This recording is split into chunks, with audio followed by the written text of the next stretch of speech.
ahadi thalathati al-umuri kibayita kuwa obukuba nti ensonga zino bbiri zisinkanye naye nga z'amaanyi ku saidi ya Imam Maliki ne saidi Imam Shafi'i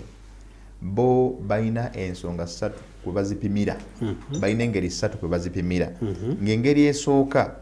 an tahjiba ihdahuma ihda al-jihatayn al-ukhra emu ku saidi okubanga esinga ginewayo amaanyi okugiziyiza kabintin hiya ukhtu min ummi ng'okubeera ng'omwana omuwala baluganda mu maama omu omwana kabintin hiya ukhtu min ummi omusajja akambe nti omwana omuwala nga ayina brother ba maama atya ba maama omu mwana muwala naye wa luganda n'omulenzi nga maama omu yabakola ki nga yabazaala example n'agamba nti ka aya yataa majusiyun ummahu okawulidde ako ka an yataa majusiyu ummahu kalike nagambye nti bo tebaziza tebakola ki tebaziza omusajja yagamba omuntu balinga enkoko etabika balinga embuzi etabika sorry ate balinga enkoko etakisa kyeri is it like that ndowooza bwe kityo bo tebalina nsonyi kati omusajja majusi abasinza muliro bwayinza okwebereka ku nnyina fatalidu bintan kubanga kyeyo bakikkiriza omaama we n'azaala omwana omuwala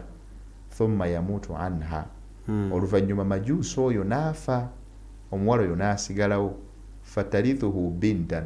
akatuli aba amuyita atya simanyi nga babinyo omwana omulenzi majusi munzikiriza yaabwe yeberese ku nnyina nnyina n'azaala omwana omuwala kati oyo omwana amuyita ati amuyita tata bula Allah bitasi ya rabbi waliyadhu billah Allah bitasi ya rabbi kakati oyo bagamba nti baba afudde fatarithuhu bintan asikira majusi ono omulenzi afudde n'amusikira nga taata okategedde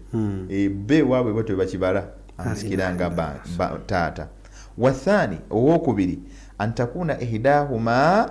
kwe kubeera nga emu ku saidi zombiriri la tahjibu al-ukhra teziyiza ginnewaayo ka ummin au bintin nga maama oba omwana omuwala hiya ukhtu min abin nga te sister okuva mu taata ka an yataa majusiyu bintahu ng'omusajja majusi ate bwagenda ku muwala we ebyo gyebiri byonna gyebiri byetwogera gyebiri ate boogera tebabijja mu bbanga kuba eno yenzikiriza y'abasinza muli abantu balina enzikiriza mu nsi eno wali ozimanyi wali ozirabyeko kati ono najja ate agenda ku muwala we fatalidu bintan n'azaala omwana omuwala thumma tamuutu sughra anil kubra kati omwana gwe bazadde n'afa n'alekawo nnyina okategeera bulungi abazadde n'afa omwana gwe bazadde ono omuwala azadde omwana gwazadde n'akola ki n'afa omuwala ye n'asigalawo fatarithuha bil umuma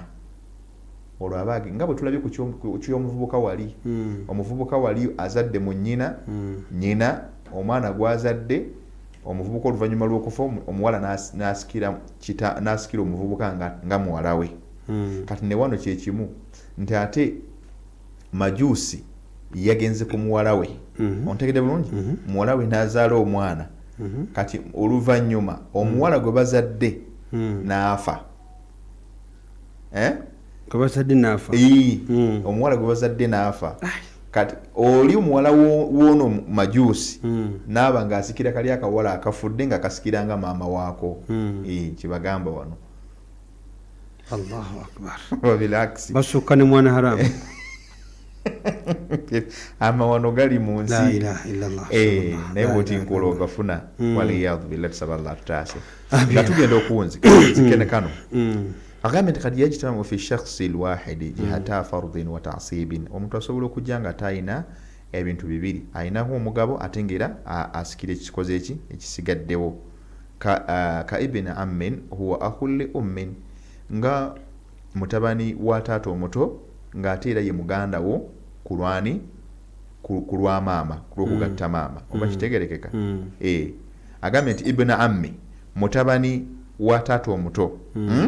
ng'ate ye akhul li ummi ng'ate ye muganda wo ku lwa maama ayi zawjun makulu mukyala. Wahina idhin yarithu jihatai haithu amkana dhalika, olwo ajja kujja kusaidiza ombiriri singa kiba kisobose. Fa in lam yamkun, bwe kiba kisobose waritha bijihati alfardi, ajja mu mugabo gwokka li annaha muqaddamatun ala jihati tasib, kubanga owo mugabo yakulembezebwa kwoli asikiri ebikoze eki ebisigaddewo. Wala tasqutu bistighraqi alfurud, era tasobola kugwa olwokuba wa mugabo singa emigabo giba gikoze eki giweddewo. Ebyo bye twagadde okumanya okusookera ddala mu bikwatagana ku migabo egy'abantu singa babeera bazze nga balina ebiti ebyaki ebyenjawulo ebisukka ku kimu. Tukulembeza ekiti ekisinga okuba eky'amaanyi ku kinafu. Pal FM 107.9 ekwali omuntu wa bulijjo program manya obusiraamu tuli mu maali abasika leero mulimu eggumba bw'ojjanga wanywedde obuugi ku futaale oyinza okumaliriza nga kiraasi bakoleseemu nga bafulumye bakulekamu nga bagenda ku dhuhuri. Nakirabako wali kutwalekamu nga tugenda ku dhuhuri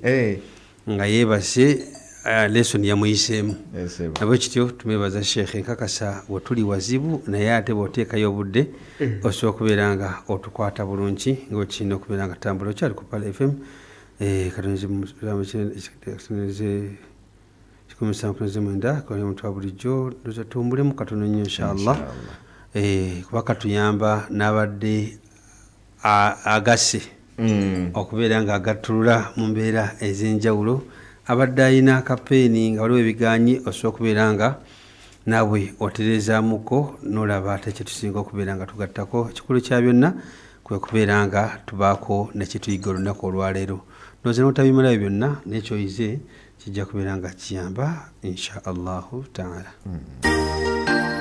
Oyagala okulya ekijjulo eky'omulembe nga kiteekeddwateekeddwa bakafulu mu kufumba mu kifo ekisirifu okuzaama nga n'akawewo k'obutonde bwe kakufuuwako. Kebab House Restaurant kyekifo w'osanga buli kika ky'emmere ky'oweetaaga. Gamba nga Adana Kebab, Saktava, Lahma